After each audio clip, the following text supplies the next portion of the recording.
মানিক বাবা তার জাদুর আয়না দিয়ে রুমা ঝুমার সাথে কি ঘটেছিল তা দেখতে থাকে। সর্বনাশ বাছা, তোর মেয়েরা তো ওই অধিশপ্ত সোনার নদীতে ডুবে গেছে রে বাছা। বোন দেখ কি সুন্দর লাল ফুল। রুমা ঝুমা, তোরা বাড়িতেই থাক মা, আমি একটু বনে যাচ্ছি গাছ কাটার জন্য। তোরা আবার এদিক ওদিক কোথাও চলে যাস না। মা, ও মা, তুমি কাট কাটতে যাচ্ছ বুঝি? আমিও তোমার সাথে যাব মা, আমাকে নিয়ে যেও। ও মা, তুমি যদি বোনকে নিয়ে যাও তাহলে আমিও যাব কিন্তু। না রে মা, আমি তোদের কাউকেই নিয়ে যাব না। বাইরে যে রোদ পড়েছে, এই রোদের মধ্যে তোদের নিয়ে গেলে তোরা অসুস্থ হয়ে পড়বি। তাই বলছি তোরা দোবন বাড়িতেই থাক, আমি তাড়াতাড়ি কাঠ কেটে চলে আসবো, কেমন? না না মা, আজকে আমাদের তোমার সঙ্গে নিয়ে যাও না মা। বাড়িতে একা একা থাকতে আমাদের একদম ভালো লাগে না, নিয়ে যাও না মা। বুঝেছি বুঝেছি, তোরা আমার সঙ্গে না যাওয়া অবধি বায়না ধরতেই থাকবি। ঠিক আছে চল তবে তবে তোরা কোথাও ছুটোছুটি করবি না, আমি যেভাবে বলবো সেভাবেই থাকতে হবে তোদের। এই কথা বলে ঝর্ণা শিয়ালিনী তার হাতে কোড়াল আর দুই মেয়েকে নিয়ে কাঠ কাটার উদ্দেশ্যে বনে রওনা দেয়। এই যে আমার দুষ্ট দুই মেয়ে, তোরা এই গাছের গোড়ায় চুপটি করে বসে থাকবি, কেমন? আমি কাঠ কাটার জন্য ওই দিকটায় যাচ্ছি, কোথাও তোরা যাবি না। আমি যেন ফিরে এসে তোদের এখানেই দেখতে পাই, কেমন? খুব করে বুঝেছি মা। এই যে আমরা দুইজন এখানে বসে পড়লাম, আর কোথাও যাব না মা। এবার তুমি যাও তো। ঝর্ণা মেয়েদের কথা শুনে খুব খুশি হয় আর একটু দূরে গেলে কাঠ কাটতে থাকে।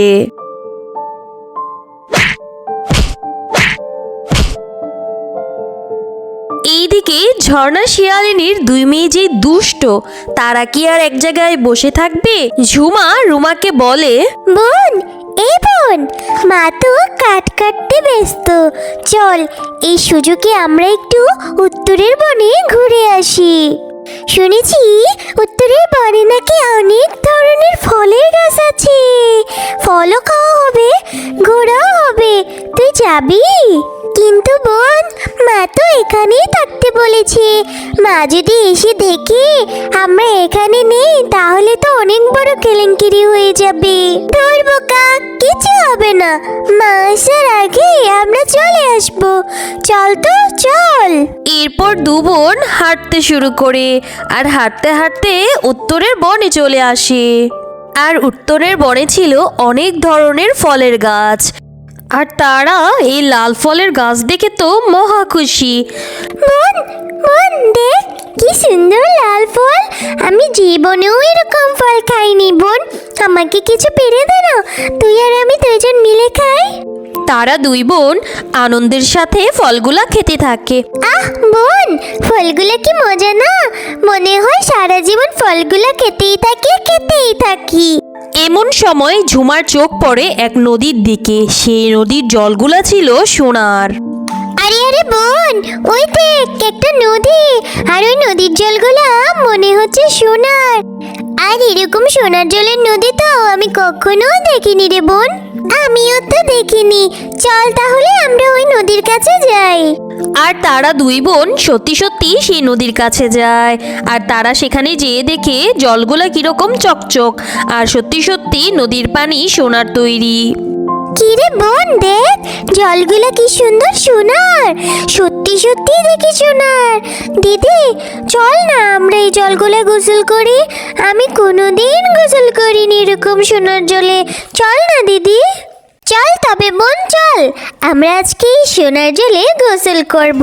এই বলে তারা দুই বোন সেই সোনার নদীতে গোসল করতে নামে, আর গোসল করতে করতে হঠাৎ তারা দুই বোন নদীর তলায় ডুবে যায়। এইদিকে কিছুক্ষণ পর কাঠ কাটা শেষে ঝর্ণা শিয়ালিনী গাছের কাছে আসে। এ কি কাণ্ড, রুমা ঝুমা মেয়ে দুটো গেল কোথায়? মেয়ে দুটো যা দুষ্ট হয়েছে না, এত করে বললাম এখান থেকে কোথাও যাবি না, কে শুনে কার কথা? এখন আমি মেয়ে দুটোকে যে কোথায় খুঁজি। এরপর ঝর্ণা শিয়ালিনী মেয়ে দুটোকে আশেপাশে খুঁজতে থাকে, কিন্তু কোথাও খুঁজে পায় না। এতে করে ঝর্ণা শিয়ালিনী অনেক চিন্তায় পড়ে যায়। এ কি, মেয়ে দুটো কোথায় গেল? আশেপাশে তো কোথাও নেই। হায় আল্লাহ, আমার মেয়ে দুটো কি আবার হারিয়ে গেল নাকি? রোমা, ঝোমা, তোরা কোথায় গেলি মা? না, এভাবে খুঁজলে কাজ হবে না। আমি একবার তান্ত্রিক বাবার কাছে যাই, উনি তো জাদুবিদ্যা জানেন। যদি আমার মেয়ে দুটোকে খুঁজে দিতে পারে, না জানি আমার মেয়ে দুটো কত বিপদে আছে। এইসব ভেবে ঝর্ণা শিয়ালিনী তাড়াতাড়ি তান্ত্রিক বাবার কাছে যায়।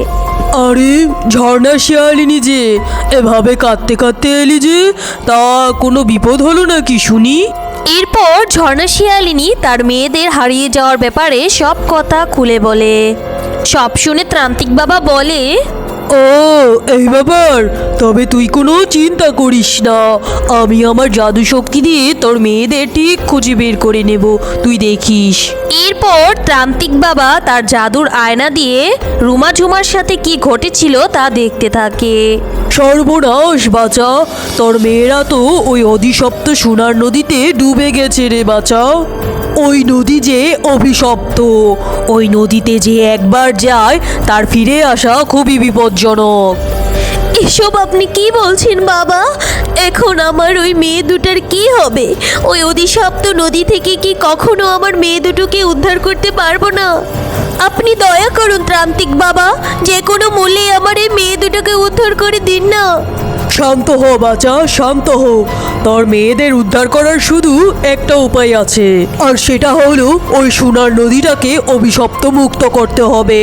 তবে তাহলেই তোর মেয়েদেরকে ওখান থেকে উদ্ধার করা সম্ভব, বুঝেছিস আমার কথা? তাহলে বলুন না তান্ত্রিক বাবা, কি করলে ওই নদীটার অভিশাপ মুক্ত হবে? কচু কাছে সোনার ফুলকপি, শুধুমাত্র এটাই পারবে ওই নদীটাকে অভিশপ্ত মুক্ত করতে।